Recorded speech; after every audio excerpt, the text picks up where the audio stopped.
ကျွန်တော် Python program သင်ခန်းစာလေးအနေနဲ့ကျွန်တော်တို့ဒီ Python မှာကျွန်တော်တို့ hello world လေးရအောင်ဘယ်လိုရေးမလဲဆိုတာလေးကိုကျွန်တော်ရှင်းပြပေးသွားဖြစ်ပါတယ်အဲ့တော့ programming နဲ့စတင်ပြီဆိုကျွန်တော်တို့ programming language နဲ့ပထမဆုံးကျွန်တော် hello world ကိုဘယ်လိုရေးရမလဲဆိုတာကိုကျွန်တော်သင်ပေးကြတယ်အဲ့တော့ Python မှာလည်းကျွန်တော်တို့အဲ့လိုမျိုးကျွန်တော်တို့ hello world ကိုရေးလို့ရပါတယ်အဲ့တော့ကျွန်တော်တို့ code editor တစ်ခုကျွန်တော်တို့ဖွင့်ရမှာပေါ့နော်ကျွန်တော်တို့ download ရတဲ့ VS Code ဆိုတဲ့ code editor ရှိတယ်VS Code နော် Visual Studio Code ကိုကျွန်တော်တို့ဖွင့်လိုက်မယ်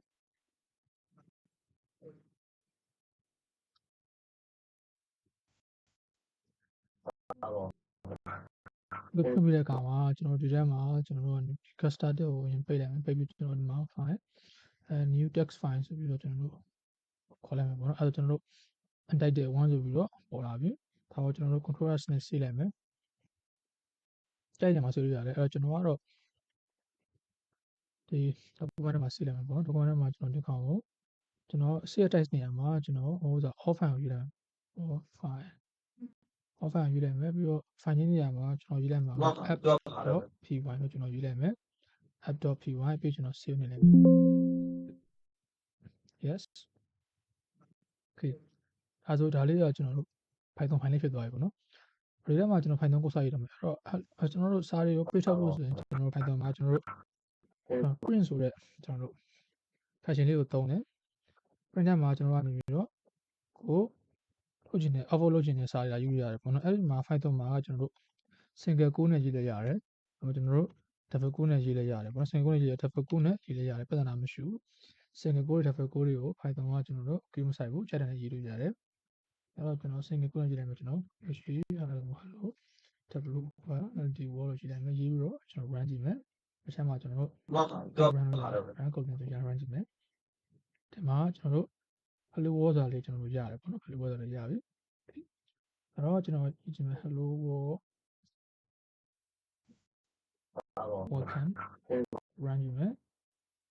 အဲ့မှာကျွန်တော်တို့ hello world welcome ဆိုတာလေးကိုကျွန်တော်တို့ရတယ်ပေါ့နော် hello world welcome ဆိုတာလေးရတယ်ကျွန်တော်တို့ကဒါကကျွန်တော် line မပို့ချင်ဘူးเนาะ line ခွဲပြီးရေးချင်တယ်ဆိုတော့ကျွန်တော်ရတယ်ကောင်းဖြစ်လိုက်ပြီးတော့ကျွန်တော်ဒီအောက်မှာကျွန်တော် graph function ဖြတ်တိုးလိုက်မယ်အဲ့မှာကျွန်တော်ရေးမယ် welcome ဆိုကျွန်တော်ရေးလိုက်မယ်ကျွန်တော် run ကြည့်မယ်ဒီမှာကျွန်တော်တို့ welcome hello world ဆိုတော့ရတယ်ပေါ့နော် hello world welcome ဆိုတဲ့ဟာလေးကိုကျွန်တော်တို့ရတယ် okay ဥပမာကြည့်ကြည့်အောင်ကျွန်တော်တို့နော်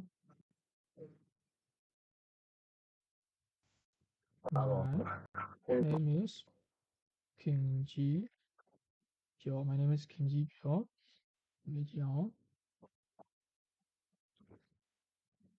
I am 30 years old ပေါ့နော်30 years so I'm 30ပေါ့ I'm not 30ဆိုတော့ရေးချင်တယ်ဆိုရင် I am ဆိုကျွန်တော်တို့ comma လေးခံပြီးတော့ဒီနောက်မှာကျွန်တော်တို့30လိုက်ရေးပြီးရအဲ့တော့ကျွန်တော် comma ခံရပြီးတော့ကျွန်တော်30ရေးလိုက်ချင်အားဖြင့်ဒီနောက်ကခဏနေကျွန်တော်တို့နော်သူဒီ text မဟုတ်ဘူးဒီ integer ခဏဖြစ်တယ်ဆိုတော့ကျွန်တော်သတ်မှတ်ပေးတာပေါ့နော် run ကြည့်အောင်ကျွန်တော်ဒီမှာ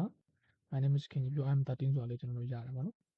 အဲ့တော့ဟိုဒီနေ့အောင်သုံးပြီးတော့ကျွန်တော်တို့ဟိုဒီ Python မှာကျွန်တော်တို့text တွေကိုကျွန်တော်တို့ print out လုပ်လို့ရပါတယ်အဲ့တော့